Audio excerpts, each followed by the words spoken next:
How do you read it then, Liam? Is it good for the economy? There's certainly a lot of political changes happening now. I think that Uxbridge and South Ruislip by-election, which the Tories just about won because of local opposition to Sadiq Khan's ULEZ ultra-low emission zone, it kind of unearthed a huge debate that's been going on just outside the mainstream, but certainly on government backbenches. Look, the main problem we've got is that oil and gas from the North Sea is receding. We've gone down from over 2.5, almost 3 million barrels of oil and gas equivalent a day in the year 2000 to around 1 million now, and yet we're using a lot more oil and gas. And oil and gas, it still accounts for 3/4 of our electricity, of our total energy, including electricity, transport, heating and so on. And it's much better for the environment, as Rishi Sunak says, to produce our own oil and gas if we're going to need oil and gas, rather than importing it. If we import LNG, liquefied natural gas from America, you have to get the gas in America, you have to turn it into a liquid, put it on a diesel ship, 3,500 miles across the Atlantic, re-gasify it. It uses 3 times more carbon than just drilling our own gas in the North Sea. Do we need to do this at all? Well, because okay, it's being branded a reckless decision. Okay, well, people use words, but do they really stack up with reality? I repeat, 3/4 of our energy that we currently use in this country is oil and gas, and by the end of 2030 it will still be half. And that's according to the head of the Climate Change Commission, which is the government's own kind of in-house environmental consultancy. So everyone around the world realises we're going to need oil and gas for a long time, even though we're going to be using less and less and less oil and gas. But it's going to take years to unravel this completely. And have a look at this. Maybe this is what readers and listeners and viewers really want to know. Let's have a look at this graphic here. These numbers are really hard to find, but I dug them out over the weekend when I was writing a newspaper column. These are residential end-user electricity prices, right, in June 2023. That thing on the right, that's just it's euros per kilowatt hour. But it's a bit complicated, but you can get the idea. So in the UK, we are paying 45 euros roughly per kilowatt hour for our residential electricity. Look at the numbers in France, where they've got lots of nuclear, 27 euros. Spain, 20 euros. Germany, of course, have closed down all their nuclear, and they're heavily reliant on Russian gas, so they're suffering. But even they're cheaper than us. And look at the US, 18.9 euros per kilowatt hour. So we are paying the EU average, by the way, is about 25 euros. So we are paying hugely more for our electricity, even though we've got all these renewables. And the reason is that when you use lots of renewables, you have to have these gas-fired power stations just sitting there on standby, so you can use them on the days and even weeks when the wind doesn't blow and the sun doesn't shine. And that particularly happens in winter, when demand for energy is very, very high. So what's going on here is, back in the Cameron days, the Tories said, go vote blue, go get green, because they were trying to take votes off the Lib Dems, frankly.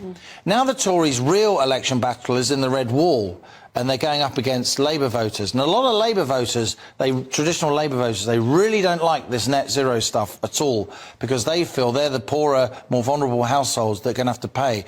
That's why the likes of the GMB, a huge union, our third biggest union, hugely against Keir Starmer banning licences for new North Sea oil and gas. The same with Unite, the second biggest union in the country. So this isn't straightforward at all. You're now getting splits in the Labour Party and indeed in the Tory Party. You just read out something there from Chris Skidmore. He's a former minister, former high flyer. A lot of younger Tories want this net zero stuff. So a lot of people say, oh, it's political splits, they don't know what we're doing. What we're really seeing here, for the first time in a long time, and I think GB News has helped to bring this about, is a proper debate. Not necessarily about, yes, we're going to move away from oil and gas. Clearly we are. But how we do it, and most importantly, who pays? We think that perhaps in the next 50 minutes we may hear that the layoff, if you like, is carbon capture technology. That's how he's going to balance the books on the environment. But there's another debate on what type of carbon capture technology and whether you can use that to actually generate, rather than just sticking the stuff in the ground. So what carbon capture technology is, to explain, is when you generate fossil fuels and you burn fossil fuels, you then, the carbon that's emitted, you then bury it in old oil and gas fields in the North Sea, below the seabed. And there are major carbon capture facilities being built in Tyneside and Teesside. This is where the argument the jobs are going to come. That's right, and you do get jobs from those. Some environmentalists would say, just to be completely fair, that carbon capture is just an excuse for continuing to use fossil fuels. It's a way of continuing to use fossil fuels. I would say, as an analyst, an Ofcom regulated analyst, I would say that actually it's clear we are going to need oil and gas for quite a few years. Even the Climate Change Commission says that, and that's what the Tories are talking about. So if you are going to try and make that less damaging for the environment, then carbon capture could help. Well, given that, a lot of people will be scratching their heads when we hear all this. Why is he then saying, no, it's full speed ahead on the 2030 ban on diesel and petrol cars? Because it seems that, I think the political reality, he doesn't want to frighten the horses too much. He's got the Tory reform group, the so-called One Nation Tories, and we just heard from Chris Skidmore there, who's, he's never going to get into another Sunak government, right? So maybe he thinks they're going to lose the next election, I don't know. So you've got splits in the Tory party. I would chance my arm here, though, Mark. I would say I don't think that 2030 ban will survive. I think the technological reality is that the car-making industry across the world just isn't ready for it. Just can't get them made in time. At the moment, just to be clear, the law is that by 2030 you can't buy a new petrol or diesel car in the UK. You can still buy second-hand petrol and diesel cars and classic cars and vintage cars and all the rest of it, but you can't buy a new petrol and diesel car in the UK by 2030. Germany have shifted that to 2035. I think we will end up doing that now. But that could be bad for business, couldn't it? I mean, what with the Tata announcement, investing in the battery plant, they're working towards 2030.